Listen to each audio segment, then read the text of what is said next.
turn up the volume on it.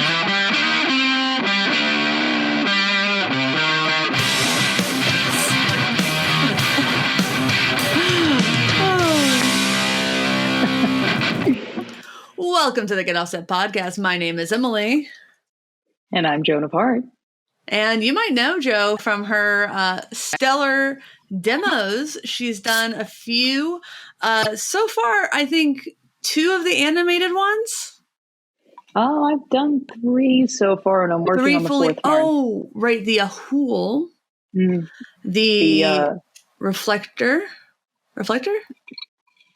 It's the Sunlight. The Sunlight. It's the Flatwoods from Tulpa Effects. It's the one that you did too, which was the Bookworm Effects, the David Foster Wallace, which I love that one. I love that pedal. Yeah, I love that too. You always told me about it. I was like, oh, that'd be really cool one day. And then when I finally got it, I was like, oh, I totally understand why. When I was asking her, hey, do you want to let that go? I'll buy you. You're like, no, I'm keeping it. No, sorry, not selling that one. I understand now. I totally understand. And then the one I'm working on now is, again, another Old Blood Noise Endeavors pedal, which is the Maw, which is a vocal processor kind of vocal effects pedal. So I'm excited about that, but it also I'm having to rethink how I film because I am singing all of this kind of a cappella with the effects on my voice. So rather than it being in a mix, you really hear in real time with like music lyrics that we all know, like classics, like try to emulate that kind of effect on my voice. So as a singer in a tribute band or just you want to get creative, hey, that'd be cool. So here goes. Yeah, I mean, I've never seen people use it live. Sunday Crush didn't use it live, partially because we had just really, when the few times we tried to use it, the sound people weren't as patient with us. Yeah, that'll happen. Yeah, so like we've used it in practice just fine, and we take it to the venue, and then like something is weird. So I have to like make note of what we're doing in the venue. That in our practice space that we can maybe just help the sound people out because it's not a normal thing. Yeah, the last thing you want to do is to start like a sound war on stage with the sound guy. Yeah, no, sound people like they usually work pretty hard. Yeah, and I don't want to make their life harder. Nah, they're there to help you. I know that we rib each other a lot, sound folk and the musicians, but I hope it's a love. I hope it's a mutual respect and love. Sometimes I remember on TikTok I saw the sound is I forget what the prompt was, but it was one of those stitches like what's something that would surprise other people in your industry or something like that, or what's a weird little flex you do at work or something. And a sound person was basically like, when you ask for more of you, we don't actually do anything. And eventually you're just like, yeah, that's good. And I responded, yeah, we know you're doing that. We just get tired of asking. Just give up. We just give up. Actually. Yeah, we just give up. They're like, oh, it's not going to happen. All right. Show must go on. I guess we're just going to do this. Because if not more of me, then just less of everything else. Yes. Stage volume is an interesting kind of, it's a balance. So it's hard to get just right sometimes. Because sometimes videos will be like, we want the stage volume really low, and then you turn everything down, and then you can't monitor from like your amp as well. So you ask for more in the wedges, then the wedges bounce back and they hit like various microphones.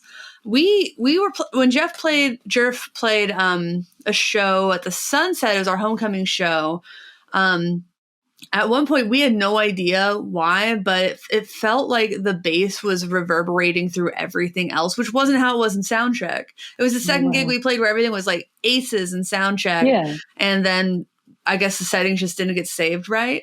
But I think it might have been, like I was convinced at the time that it was the drummer's monitor bleeding into his snare mic, and then he's like, they didn't mic my snare, but they didn't mic his snare. I'm like, I don't know. It was obviously going through somebody's mic, and he didn't have a vocal mic.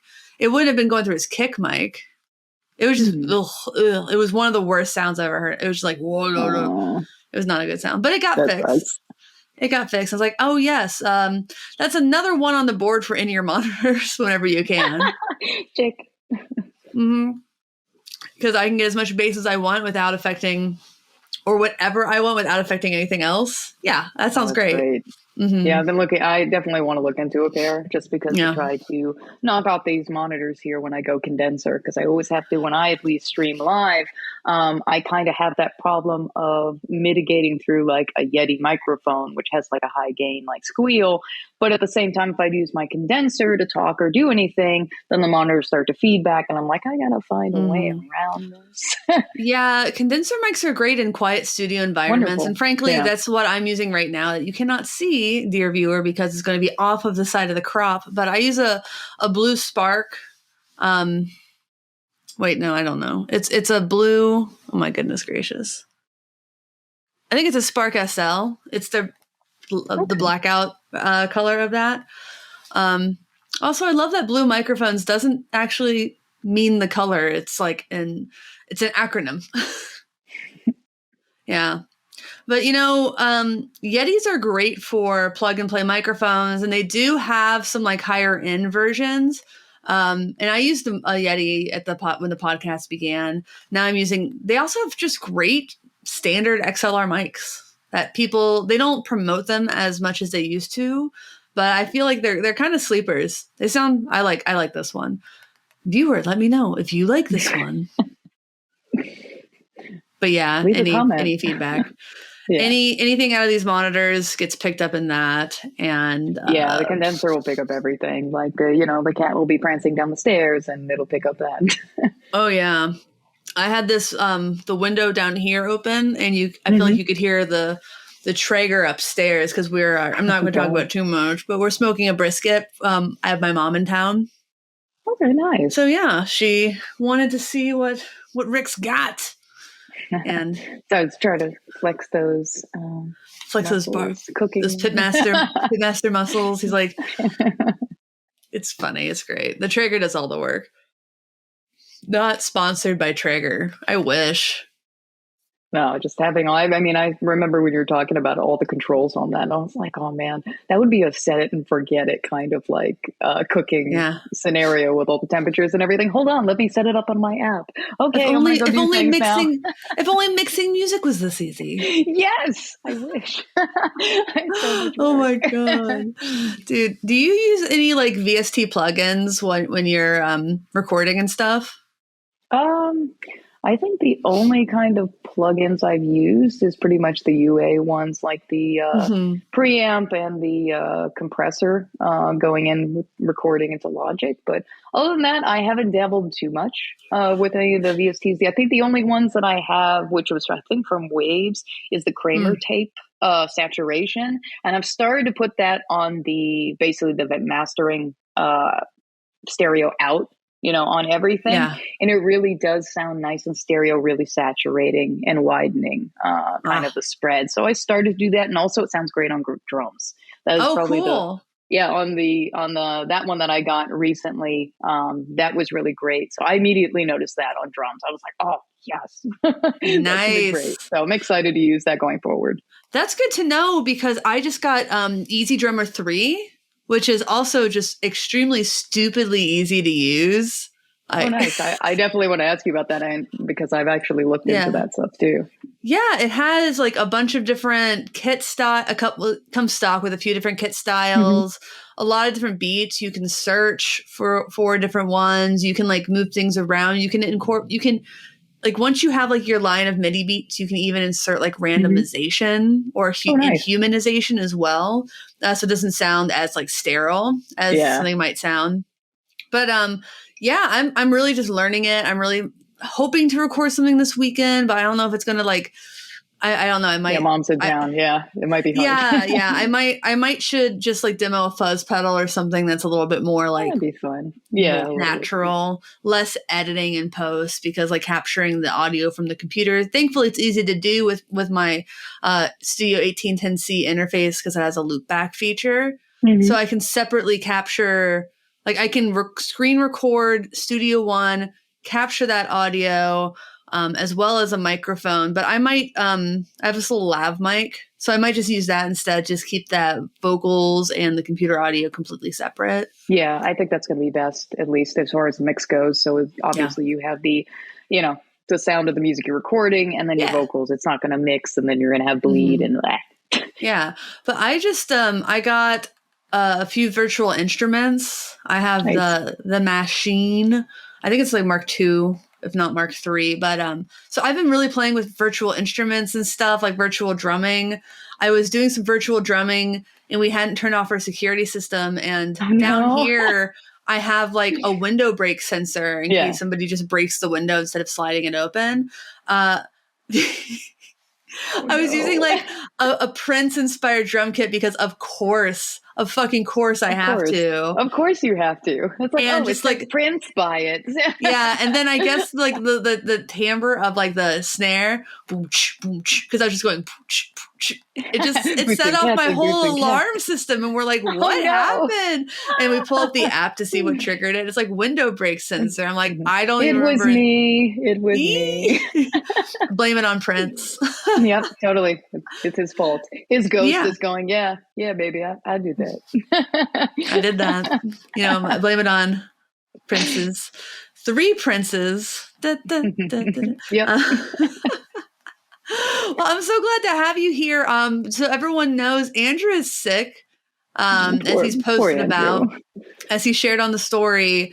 He did get coronavirus.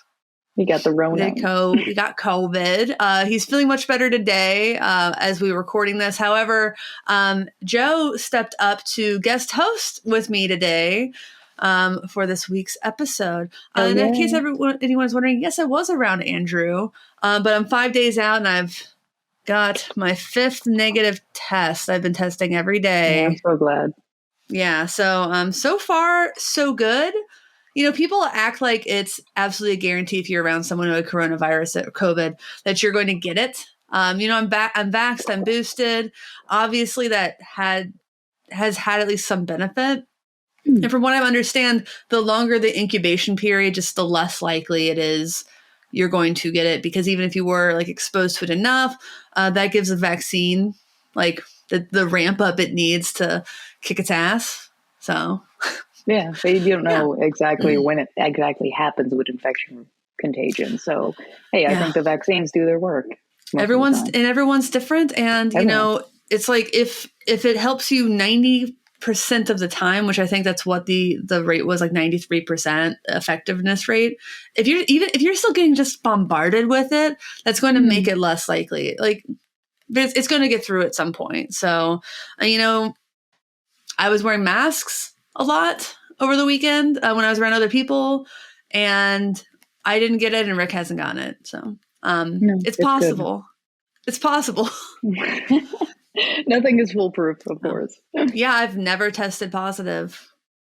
Rick did last summer. Either. Yeah. No, I'm glad you stay safe during that, because I remember we were talking about that, and it was like, yeah, he's got it. I was like, oh my God, stay in another room. Like, try to not breathe around each other. Hopefully you don't. Yeah, we were actually wearing masks around each other in the house. He was basically asymptomatic. He had like a fever one day, and but he wouldn't have known if he had a fever unless I'd gone in and taken his temperature. It was kind of a hot day, but I'm like, babe, this is 100 degrees or 101 degrees. Let me go get you I'm going to get you a Tylenol. Yeah. And so the fever went down, but it's like he felt fine. Yeah. So that's enough COVID talk. Yes. We've had enough of that for 2.5 years now or so. Yep. As my brother said, I'm just sick of talking about it. I'm like, yeah, right. Yeah, I'm also sick of talking about it. I don't think I'll ever hope I'm never sick of talking about dope ass pedals though. No, never. Yeah. Never. And there have been some good ones out lately. One trend though, you and I were talking about before we started recording, so maybe we could bring that one back. There have been a lot more like artist branded pedals. Like I know Keeley has pretty much always done it. The Moon is kind of inspired by Gilmore, which is just a cool pedal on its own. To me, it sounds more Isley Brothers, but so I know like this was I guess a couple months ago. Sorry. Rude Tech put out the Falcon Drive. Oh, wow. which I love is the art. also just so gorgeous and fun. Yeah, I was I love one of the that. early adopters, so I got the pink knob version, which I appreciate. Awesome. Though we know Andrew would prefer the current version, which has orange knobs. But this is, of course, him in orange, yes. this is by Jesse at Rutech. It's for the Aquabats. It's called the Falcon Drive. And like I wasn't even hired to demo this. I just bought it. And because I want to own everything Jesse ever makes. So I was not going to miss out on what are you opportunity. making? I need this now. Like, you're not even done yet. I need it. But it is kind of a dual overdrive and distortion with this blend knob. Nice. Over counterclockwise, it's overdrive. And then on the other side, it's distortion. The tone mob the tone mob. Love the tone mob. Love you, Blake. Great job. The tone knob is widely usable. Like sometimes on tone knobs, it's like in the dark side, it's just kind of like, it's always too like grr-y for me. And then sometimes when you turn up the tone, it gets too like brittle and awful. I feel like this is just tuned really well. And then the gain is pretty nice. You can get some lower-ish overdrive sounds or some really gnarly distortion tones. And I've been obsessed with this since I got it. I emailed Jesse immediately. I'm like, this is really, really good. My life. Thank you so much. Yes, thank you for making me so happy with overdrive. It's so nice. I make lots of I make lots of songs now. Thank you. I make lots of noise. Thanks. Yes. I was like learning. I was learning a guitar solo, and I was like, I need a little bit of gain, and I was like, oh my god, so it's like probably Rick being in the room, and it's like, I know I played this 40 times, but I can't stop. Are you that way with Carlos too? Because thankfully Rick is so patient about it, but I'm like, it's making my fingers happy, like as Ryan Burke says, that really tickles my fingers. Exactly. Yeah. I was like, sorry, not sorry. You'll love it. It'll be in your head for the next week. You'll love it, honey. Don't worry. Rick actually, I think he doesn't seem to mind at all. No. And we just like, he just is like, that sounds good. Yeah. He's a good one. I don't deserve him. Yeah. Aww. Yeah. Don't tell him that. All right, Nobody cue my husband in on the fact that I'm undeserving. He's making us barbecue right now. He's working hard for me. Okay. All right. So, that's one of them. But do you have the Church's pedal from Old Blood? Yeah, I actually do. Nice. I was really excited about this pedal when they started talking about. I'm in the Discord for Old Blood Noise Endeavor. So when they were first talking, oh yeah, we're gonna have a pedal dropping in May, and I was like, okay, I hope I hate it because I already was looking to get the Mass Effects tremolo because I was a beta tester for it, and I fell in love with it. So when I left my house, I had to. Yeah, the harmonic tremolo. So I had to send it to the next person, which I was heartbroken because I loved it so much. So since then, like, waiting, like some woman that's waiting for their guy to come back from the war, I was looking at no other harmonic tremolo. And I was like, I will wait for you. Like, I just waited for this to come to market. And then at the same time, I was like, okay, you guys are releasing, a pedal in May. Oh, the timing is so bad because for your wallet. Yeah, exactly. So I was like, I hope I hate it. But I have a thing where my biggest, I guess, a pedal, I guess, vice or addiction, better said, are reverb, delays, and modulation. Those are my biggest weakness. And they were like, yeah, it's going to be a reverb. I'm like, okay, well, I have the Dark Star, I have the Sunlight, I might be okay. Like, yeah, it's our first stereo reverb modulation. I'm like, no. Oh, no. Why'd you have to say stereo? Yes, and I love stereo, so I'm just like, fuck. So you got it. Yeah, I was financially irresponsible. Yes, I did. It happens. So let's tell people what the effect is. What does it do?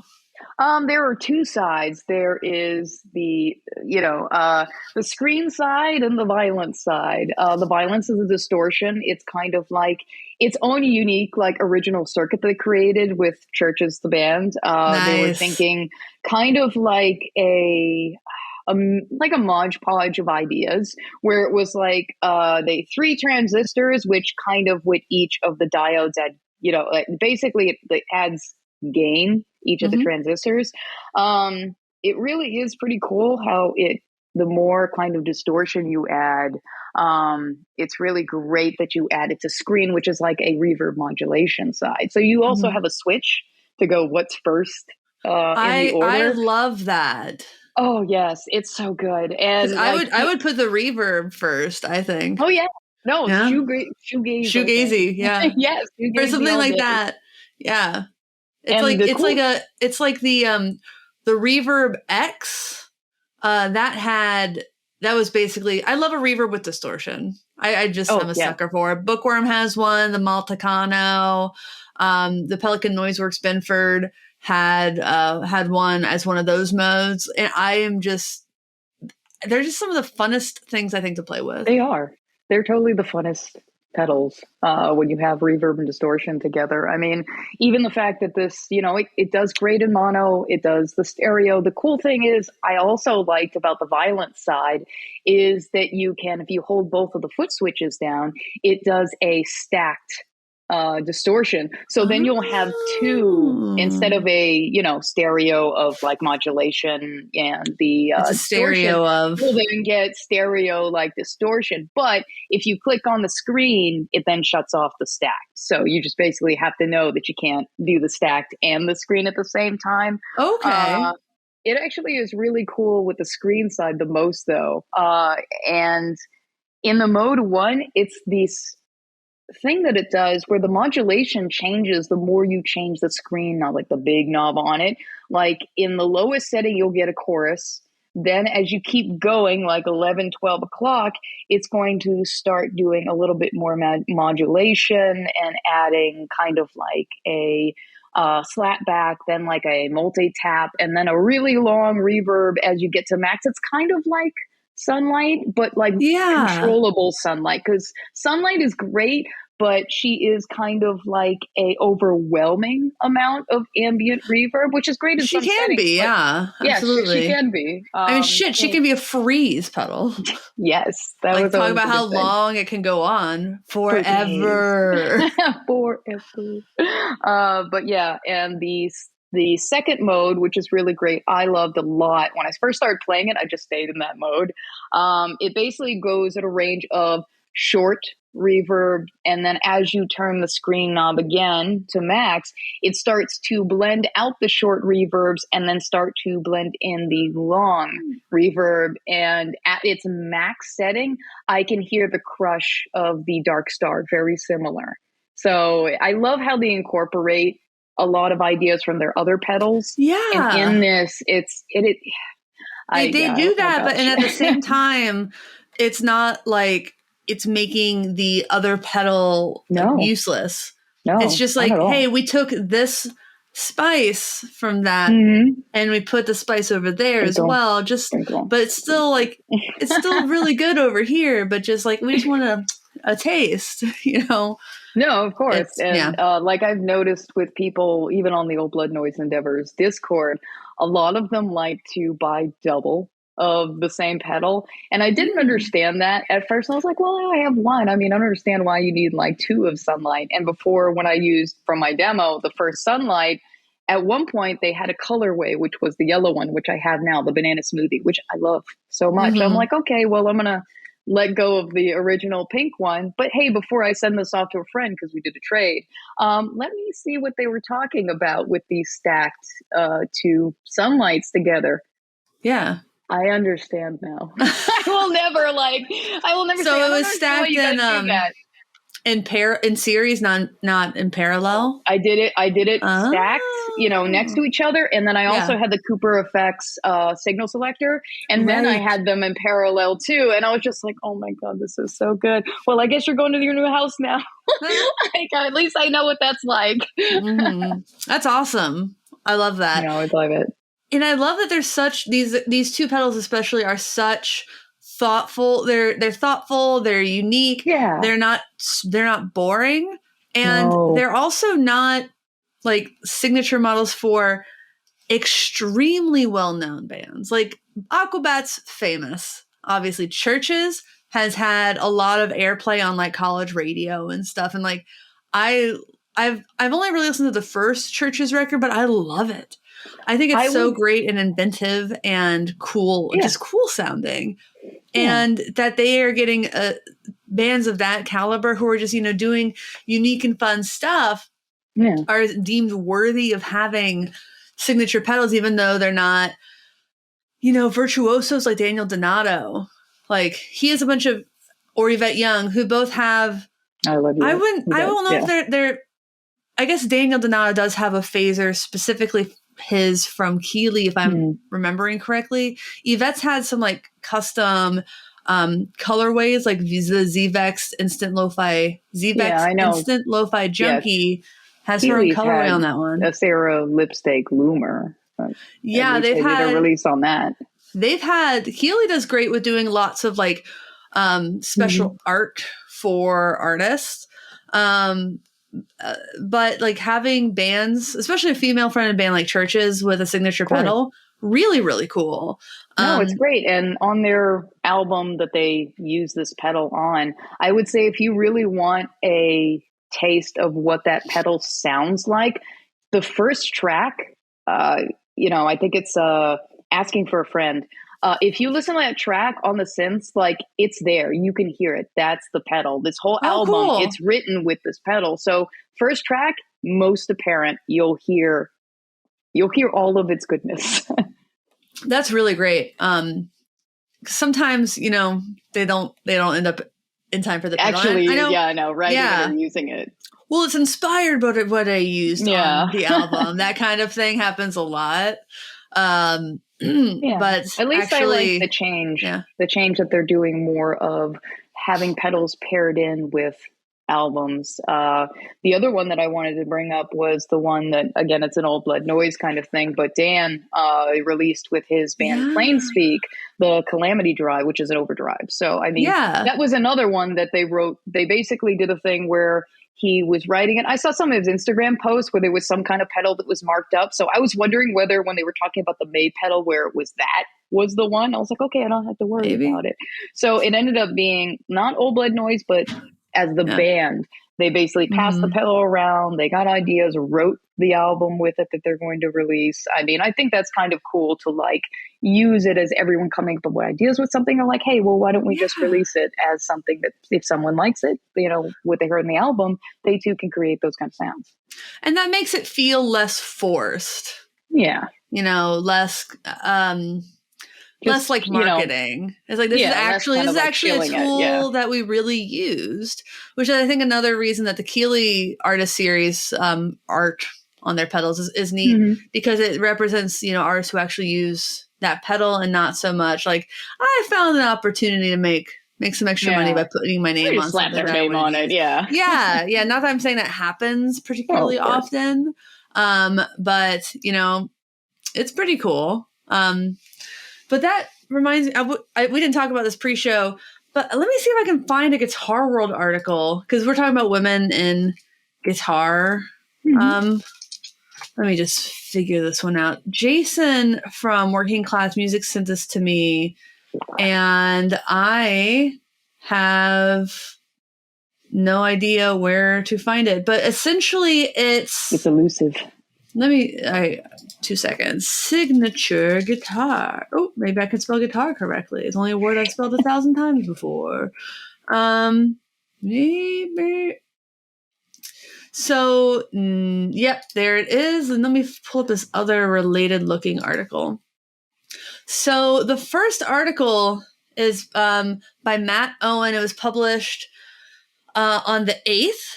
And the headline is Female and Non-Binary Artists Make Up Less Than 6% of the Signature Electric Guitar Market. And he does stipulate that this is actively sold non-limited edition artist models. Like, so you could go into the store and buy the Her Strat or buy the Jason Isbell Telly. You don't have to like custom order it. Like I think Nita Strauss has a few guitars that like are hers, but you have to custom order. Oh yeah, I saw one of the new ones releasing at NAMM. It looked really nice. Yeah. So of the 226 signature electrics available from today's 21 biggest guitar brands, only 13 come from artists who identify as female or non-binary. And on the show, I'm not sure if you remember, Andrew and I talked about how Fender said, I think it was going to be 2020, they were going to have more female signature guitars than in 1 year in the history of the company. And I think that ended up being, I'm not sure if they counted the Billie Eilish uke. I think from what I remember, they also had, I don't know if it was 2021 or this year, but Tash Sultana, I think they had. Yeah, so that's like the non-binary artist on the list. Mm-hmm. I feel, so there was also the Her Strat and the Chrissie Hynde Telly. Yeah. I was hoping they were going to do the Squire 51 that Alicia from Bully plays because I want that guitar. You're like, make it please, I want it now. My money, here, go, make. Yeah. So that was 3. And then the Billie Eilish uke, if they want to count that, makes it 4. So yeah, that was a big year for it. I'm not sure if they've come out with a female artist signature since then. I don't think so. And then I was shocked to hear that Gresh and Jackson, who I didn't even realize they had signature models, 0 actively from women, which was disappointing. Yeah, so it was when you consider that Fender also put out, that study that showed 50% of people who buy new guitar players are women. Yeah. And when you take that, Gabrielle from Her, aka Her, she said that she hoped her guitar would inspire more, basically Black girls and girls of color to. Yeah, that's what I was hoping too. Yeah, I think. Yeah, because when you have, we need it. Yeah. Yeah, when you have people to look up to who diversity. Are a mirror to you, that's why whether we know it or not, we tend to really look up to people in whom we see like a mirror. So somebody who maybe came from our state or city or looks like us, we have certain affinities for them. And if they do it, we're like, well, maybe I can do it too. Exactly. And the other thing is that I really appreciate in having more diversity, either in rock or other forms of music, is we're getting to hear other flavors of expression that we otherwise don't, that we have a certain type of music and with no saturation of other colors, then over time becomes stagnant. And that's what's happening. Yeah, that's what's happened to rock a lot, I think. It has. Personally. And I'm always a proponent in everything that I do that the more diversity you have, the more diverse opinions, experiences, you're just going to get better everything. I think this applies to business, hiring practices. It applies to everything. Totally. Yeah. And, it can, it's like, how many times have you seen like an ad on TV and the comments are all like, it's pretty clear there was not a woman in that boardroom or a woman in that that pitch meeting, because like otherwise, like how do you not know that like Little Caesar's pizza looks like a sanitary napkin, aka a pad? I think I saw that. Yes. Yeah, I'm like, you mean? It's like if there was a woman in there, she hated all y'all and was just letting it happen. Well, I mean, I'm sure it absorbs the marinara. I'm sorry. Oh my God. Normalize using marinara and pad commercials. Oh my God. Imagine like Italian accent of grandmother spilling all the ragu on. No. Oh, no. Oh, I'm so sorry. Oh my gosh. Oh, we've warped minds right now. We apologize. We did. So Ibanez has 2. Yvette Young has 2 Talman models specifically, and then Larry Basilio, Nita Strauss. So that's 4 from Ibanez. So then there is question. Reba McEntire has an I'm trying to think. Reba Meyer. As far as like, I know, I think we've talked about this previously, but I think, what's it called? Lizzie from Hailstorm kind of Lizzie, always had like I was an Epiphone or one of their guitars. Gibson's. And I think Gibson. She's yeah, always and had Explorers and Explorer, and then she has her Explorer Bird, which is a completely new design. Is my this year, understanding. yeah, which is really cool. They finally kind of did like a signature with her, but this whole time it's like, come on, it's right there. Like, I feel like they might have had some like custom shop ones with her. Or Emily Wolf. I might be getting those confused. But yeah, they also had Nancy Wilson's Epiphone Nighthawk and Emily Wolf's Sheraton Stealth, which is a really hot looking Epiphone. But yeah, the rest of the 13 brands didn't have, well, ESP has Reba Meyer, not McIntyre. Wow. I see Reba M and my brain just auto-corrected that to Reba McIntyre. I'm so sorry, Reba Meyer.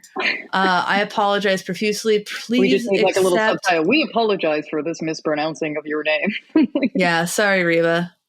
I mean, I'm sure she's used to it. Like I'm used to being called Emmy Lou. It's fine. That's okay. My name has been butchered so many times. My original name. Every time I go to like somewhere, it's just like that. It's pronounced so many ways. I'm like, yeah. Whatever you said is fine. So Gresh has 14 male signature models. Jackson has 16 male. And then they don't say how many male models these brands have, but Charvel, Dean, ESP, Squire, Kramer, Sire, Solar, Sterling, Washburn, Yamaha don't currently have female signature models. PRS offers an Orianthi private stock model. That's what I was saying. Yeah, I was going to say Orianthi. Not yes, Nita. Definitely with PRS for sure. Yeah, I know. I've seen her models. But you can't, that's a limited That's edition. A custom. Yeah, that's limited custom. You have to special order that one. There's no way that's like, you or me or anybody else looking to get one of hers. And I think it's rather a shame because I think as PRS to have a signature that is of a woman or non-binary, anyone, it obviously makes it accessible and you'll have more players playing your guitars and there's more of that sound than out there. I think they're doing themselves a disservice by not kind of trying to bleed into that market. Yeah. And, again, because I know people are going to say that like Taylor Swift has had signature models. I think Taylor Swift has a signature Taylor guitar. Actually, Taylor, yes. So, I think Taylor, yes, for sure. I'm not sure. I think they might have just been talking about electric guitars in this article, frankly. That would make sense, I think. Taylor, I think would basically be acoustics. Yeah, definitely not. Yeah, but that doesn't make it less valid and cool. No, of course. What else? I'm pretty sure she also had a limited Squire or a Squire signature. I know Courtney Love has had a signature Squire, her Venus guitar, and I think Avril Lavigne has also had one. So it's not like unheard of. I think. Let me look. Yeah, double check that one because I didn't remember hearing the Avril Lavigne one.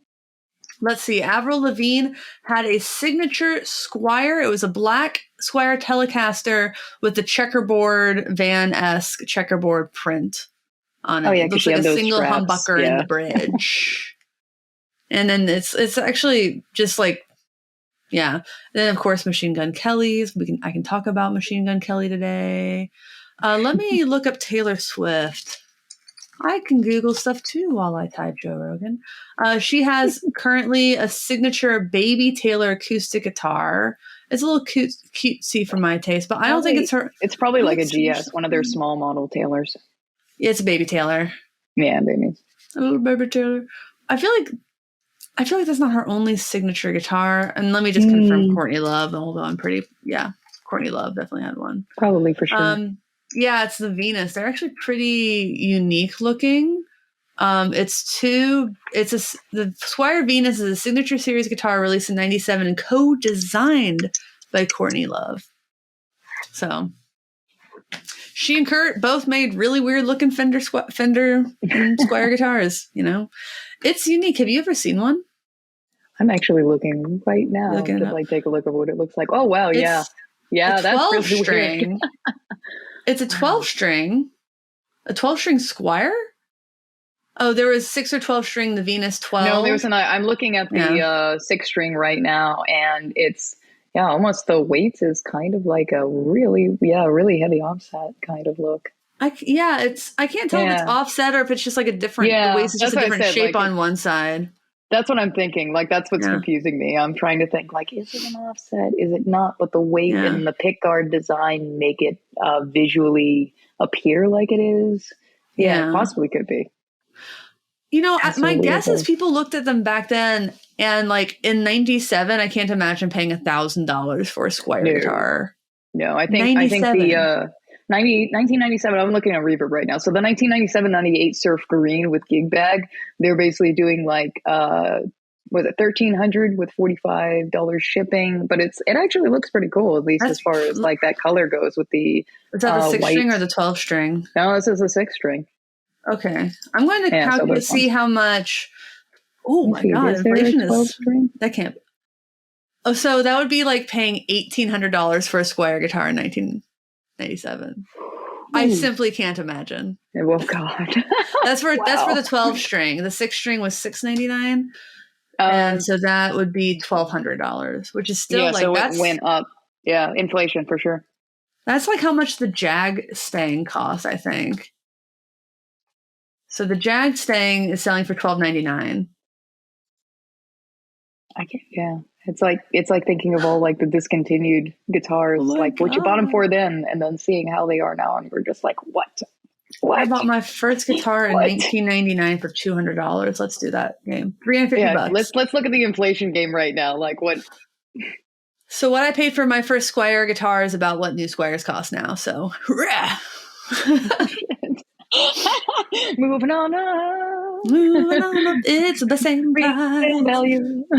Oh my gosh! Of course, inflation is. Oh no! Of course, yeah. I mean, when they announced that whole the Squire JM Jazzmaster or J Mascis, when they were discontinuing that, I was just like, oh, I think that's such a bad decision, but also, the market is gonna be so bad because it's. But it hasn't been yet. It hasn't right yet? now. Oh yeah, I was figuring. They're about the same. Right? Oh, they must still have stock because they made 1 million of them. Is I think what it is, and some of those others like the limited series, like Pawn Shop series, offset special, they didn't make a ton of those. So they didn't make a lot of the tenor tellies, like the one that I paid too much money for, but I really like it. So yeah, this article also there's another article. Let's see if it's by the same person. It probably is. Yep, by the same person. 10 signature guitars we want to see. So he's basically women that he thinks deserve them. I think the first one's obvious. Sister Rosetta Tharp and a 61 Gibson Les Paul SG. Why not? Why does it not exist already? I feel like they recently like remade this guitar, and I don't know if her family just wasn't into it, but it doesn't bear her name. They use it they use her image in the advertising though. But yeah, they launched a Sister Rosetta Tharp merch collection. So actually, there were some limitations. Yeah, I don't know. I mean, it doesn't make sense. Oh, you can get the tour jacket for just $90. That's actually not a bad price for like a varsity style tour jacket. Some pennants, a strap that I have no business owning, and some pretty nice looking t-shirts. Is that the one that they did? Is it the white one that she had? What colors? Her guitar was like a cream color. Yeah, because I'm thinking about the black and white photos. That's why it looks white to me. Yeah, my guess is it was a cream. I don't think straight white looks very good on television, which is why they started doing the TV yellow, because it just looked better. I like that t-shirt. I sent you a link. The tour jacket's obviously dope. You're like, I'm shopping with my eyes. Oh my God. I love this. This jacket's great. I have no business owning another jacket. It's got a white rose on the on the chest, and on the back it says Sister Rosetta Tharp. It looks really cool. I need like a hole in the head. Sounds pretty cool. I'll take a look at it when I get a chance. Yeah. But yeah, my whole thing is I have a love of jackets. It's like unrequited love because like Florida. I live. Yes, that's what I said. Like I live in Florida. Like every year around winter, I go into my closet and I run my finger stray along my coat rack and I go, who's the lucky one this year that gets to be worn for one day this year? Yeah. Who's the lucky one? I love living everywhere in Seattle, I go. Man. I'm still wearing my jackets. I have this really dope jacket from Tree Fort Festival that I wear when it's really cold. Now I have my friend's jacket. It's too warm to wear it while my mom's in town, even though she's the one who bought it for me. Yeah. So the next one is Phoebe Bridgers, and this cracks me up. Custom BC Rich Warlock, because she always plays one. She always plays a warlock. I had one of those.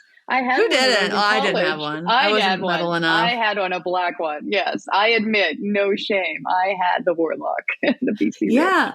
Well, this looks like, according to this article, she started using a budget bronze model. But BC Rich seems to have sent her something much nicer: a custom satin black model with pearloid binding, a Floyd Rose tremolo, and Fishman Fluids humbuckers. I feel like the inlay should have been like little ghosties or something. Like something should have been. I love that she always plays a baritone guitar with a capo on the 4th fret. And you're like, why would you do that? I'm like, because I think it still makes the scale shorter overall, like playing a shorter scale guitar. Because you can and then do what you want. I would have to do the math. I should do the math to see if putting a capo on the 4th fret of a baritone ultimately makes the like a much shorter scale. Well, I know at least if we're talking ukuleles, if you have a baritone and you put it on the 5th fret, then you obviously have the classic tuning of a ukulele. So that's the conversion with that. Yeah, it depends. Like baritone guitars can be tuned to different things. I think most people set it to B, which makes sense to then just kind of it makes the math easier because the B is what goes before the E on the high string. So then that just kind of gives your brain a slightly better indication of where the notes are on the fretboard. At least that's how I've done it. Like when I was playing the 7-string guitar, the low string was always turned to B. So that made it really a lot easier to just dive right in. But often when I play, I play a lot with a baritone guitar live. It's with a woman named Sue, and I tune it to C or C sharp because it correlates with the key that I play the most open notes on. And obviously, if I was tuned to B, I would have to fret.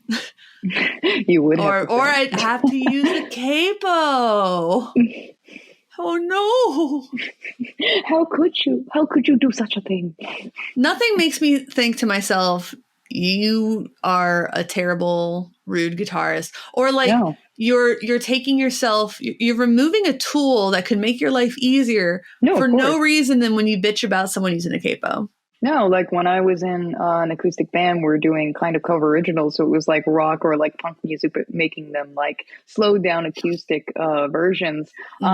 I always used at times a capo, more so because of where my voice was, as opposed, you know what I mean? So every song, like I'd have it 3rd fret, or this one I'd have 2nd fret, just obviously to keep everything within my vocal range. Like I was like, I think it's perfectly acceptable. Everyone uses it for different reasons. It's not cheating. It's not anything. It's just, just it gets me there quicker. It's a tool. Yeah, it's like it's a tool the same way a compressor or a reverb pedal is a tool. My take is that if you bitch about capos, you're not allowed to use amplifiers or pedals. And there's never enough reverb on the board. If you have 5, there's room for one more. Obviously. Did you watch the video of the Dr. Mike video that I released yesterday? Did you have time to watch that one? I didn't have time to watch. I'm going to have to. Man. We're playing at Ryan Burke's house, of course, and then we're like, well, let's turn off the reverb, and then we're like, oh, which one's the reverb? Oh, there it is. Nope, that wasn't it. He had 2 reverbs on. He had too many.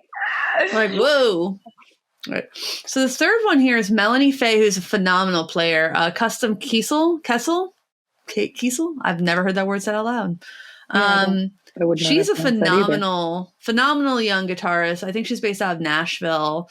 She used to play Fenders, I think. And I was like, Fender needs to get her a signature. And then she's one of my guesses. Yeah. Susan Tedeschi should definitely get a signature Strat from Tedeschi Trucks. It is surprising she doesn't already have one. I agree with the writer here. But Yeah. Samantha Fish at Gibson SG. Joanne Shaw Taylor, a Fender Esquire. Ooh. Nilly Brosh. Do they have Jessica Dobson on that list? I'm going to keep going. Let's see. Yeah, I'm wondering if they do, because that's what I think. No, J Dobbs didn't make the list. No, she definitely should have like a signature jazz master for sure. Or Starcaster. Or that too. I think she was the first person I ever saw play a Starcaster. Imagine like an actual Fender redoing Starcasters with Jessica Dobson as the namesake. That would be incredible. I would love that. Really cool. I would have to restrain myself. I probably wouldn't restrain myself. I wouldn't restrain. I'm not doing it anymore. I'm not preventing. I'm going to have my joy. I'm going to have it now. Well, I affectionately blame you, obviously, for my Ampro too. So we're gonna say that I affectionately blame you for it. You and my mother both. Because like it's so pretty.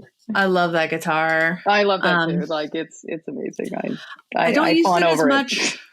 I don't use it as much in demos, but I do play it quite a lot.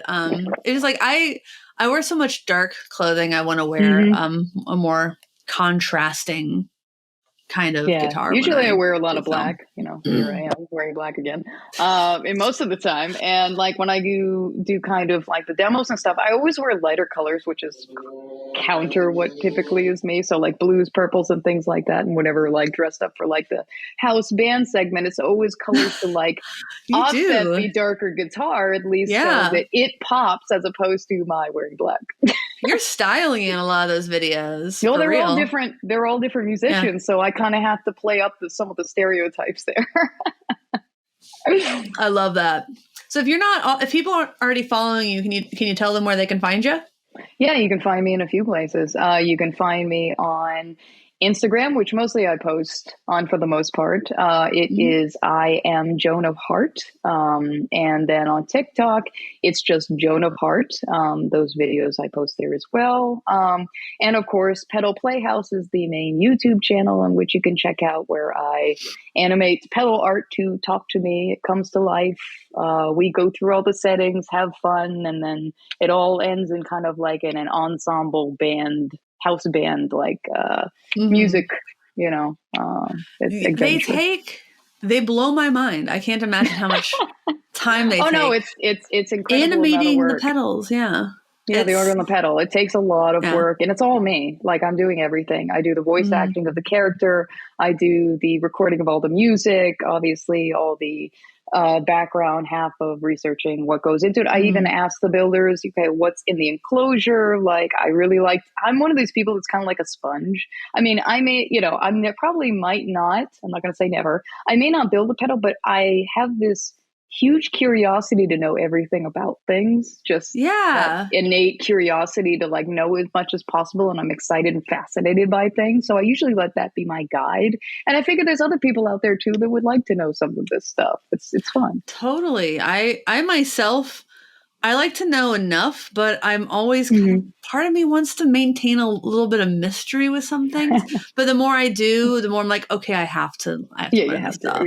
And man, I remember I don't want to learn too much about movies and like how they're filmed or TV shows. Like that's where I'm like able to maintain my kind of love of the mystery of it and just kind of be wowed, because I remember being little and like listening to music that had like effects in it and just being like, I have no idea how they got that, and just being kind of overwhelmed with it. And as you progress in that profession, you don't get the mysteries anymore, or they get solved, and that's its own kind of like satisfaction. Like, I know how they did that. I like that quite a bit, actually. There was a friend of mine. Go ahead. There was a friend of mine that had a similar kind of take on that. He was like, the more I got into the music, the more like the magic like disappeared behind it. But I've always kind of felt like it didn't. It actually made it more magical, at least for me, because I knew more of what was behind it. I mean, I guess the guitar to me is more like the paintbrush. And of course, when it comes to effects pedals or whatever you're coloring, the room is the canvas. So when you are thinking about ways of, oh, you use this, oh, that sounds like a tremolo, or oh, that sounds like, this part of the song that used heavy reverb, you yourself then can experiment with those kind of things because you can hear them in the music that you hear now, and then take it as part of your own expression as well. So for me, I think the magic you're an is still art there. person because you're a graphic designer by trade. Yeah, I was like graphic designer, media arts, video editing, everything. So much of music of art, I should say, is like to be able to really appreciate it. You need to know the vocabulary. There's a point where, like, there's one thing. It's one thing to like look at, these beautiful structures or look at a beautiful mosaic, but being able to understand the language, like especially in older art, understand what's going on, what do those things mean, how did it progress from something else, and how did it how did it go, like how did it inspire what came after it. Like for me in art, that always that never took away from the enjoyment of the mystery, and music, not so much, but I don't have quite the sense of absolute wonder at all times, pretty much. So I sprinkle wonder in sometimes, and other times I like reality. Yeah, this is spice, another spice. Yeah, spicy. And I hope I never lose. Yeah. So I think it's good to keep that. I think so too. Like I think it's easy to be like, I know if people have pointed out, like last year when 3 boost pedals came out the same month, and this year it seems to be a bunch of delay pedals, and earlier this year was a bunch of overdrives. The year has 2 twos in it, all right? Year of the delay, 22 twos. It's a delay. We already been foretold. Yeah. So like I get being bored with that from like a pedal fan's perspective. But I like it when there's still people doing creative things or just things that sound good at a great price. Or like I was checking out some Dreadbox pedals, and it's been a long time since I've looked at a tremolo and said, this does things I've never thought were possible. I love those pedals. Yeah. Yeah, I really love them a lot. I'm hoping to get my hands on some, but who knows? That was one of the things that I had one of those experiences. I think a little bit around the beginning of the year. We had I got the Swan Hunt, and there's an actual effect that I discovered with it when playing with it. And I would strum a chord, and then immediately as I palm muted and stopped, it was almost like a slapback that also had like a pitch shift down effect. I was like, oh, that's so cool. But it was like such a moment, like happy accident, like kind of moment. I was like, oh, let me take a photo of that. I want to do that in the future. Yeah. Take a picture. Take a picture. Yeah, take a picture of my settings. Yes. That's cool. Like, I think that people are often, they don't even realize how limited by their own creativity they are. I'm pretty aggressively aware of where I'm being limited by my own creativity. And I think that's one of the reasons that I love so much the community of like demo artists. No, I do too. Just like watching what they do. Watching what they do without trying to crib it later, because that happens sometimes. Just like, oh, if that's possible, I wonder if this is possible too, kind of thing. Of course. Because like I do a demo, I don't want to do exactly what somebody else already did. Like, of course. I was looking because I'm getting a synthesizer. This is big news for me. Perfect Circuit is sending me a synthesizer. Yeah, it's so Perfect Circuit is sending it to me. Affiliate link in the video description. Nice. But they're sending me a JX08. And then the little 25 key keyboard some classic sounds out of that. Yeah, I was looking at the videos. A lot of the videos were just, I'm going to go through the stock patches. I'm going to play through all the patches. I'm like, I want someone to just show me what I can do outside of the stock patches, because I can hit those myself as soon as I get it. Yeah, and I think in this, and I'm guilty of doing that kind of demo too. It's stupid, but it's me. Of course. And I think though, in this vein of when you're looking at doing a demo with this, I think it's really your own unique perspective of what's really you're going to take of it. I was like, I've seen the other demos, and that's also what I'm doing with the mall demo, because I see a lot of times that people that either kind of speak with it and don't really sing with it, or they put it in a mix, or they layer it a bunch of things, but it doesn't really show it standalone by itself as like a singer. So I think in this regard of you looking at other demos, or even me looking at other demo artists and how they do it, okay, how can I put my unique spin on it? What's kind of missing that somebody out there may use this for in either a indie band setting? Like, how could they use this? Maybe I can take something that I enjoy, or textures or things that I like, and let me see about exploring those in a way that maybe somebody else can think outside the box, as opposed to the other demos, how they're approaching it. So I look forward to seeing yours. Oh yeah, thank you. I'm not sure yet what I'll do with it, but it's gonna. I'm really excited. I've seen so much cool synth stuff recently, and I have so many friends getting into synths. And yes, I know a few of them. Oh yeah, you do. So I was watching it with Rick. Some of the videos, like the Roland official one, was actually, I think, the most. He went through everything really quickly, but I still thought it was really helpful. And then there are some deep dives I was not going to subject Rick to, but you're like, honey, no, I can't do that to you. I can't do that to you. I can't do that to you. I can't do that. So yeah, hopefully I'll have time to get that demo out in July. I'm going to take your time with it. Honestly, have fun. Yeah, I mean, I'm going to Gear Fest. Flying out on the 22nd, so I just have one more full week to create a bunch of stuff that can go the next couple weeks. It's like I'm going to be filming at Gear Fest, but I'm probably not going to be releasing anything from there because that would be bananas. And I love bananas and I love banana bread, but I'm not personally try not to overcommit. Like I've been to Summer NAMM and just go there and enjoy yourself. Like take it all in and experience it. Yeah, I think you need to make at least one video. I need to make one. I'm going to make videos. Yes. I'm just not going to edit them while I'm there. Probably. Yes, don't do that. Yeah, just go there, experience it. If you obviously get some video, hey, great. But yeah, I think when you try to go there with all business, then you lose track of really what's going on because you have just such a Yeah, and that was I filmed a lot of content at Guitar House, but we were talking about, I'm like, I'd love for it to be another day. So there could be 2 days of just really hardcore filming the demos, editing, getting the content, and then a day, or maybe break up those days a little bit more. So there's also some chill out time. Oh no, of course. You guys aren't rushing room to room. Yeah. Everything. Yeah, I love the riff trading ones that you guys. Me are doing, too. So I really did enjoy those. I want to do more of those, so I'm going to try to figure out ways to do it more. How to do it even remote? I think that would be really fun. Yeah. So cool. Well, thank you so much for joining us while Andrew was out sick. Of course. This has been a great chat.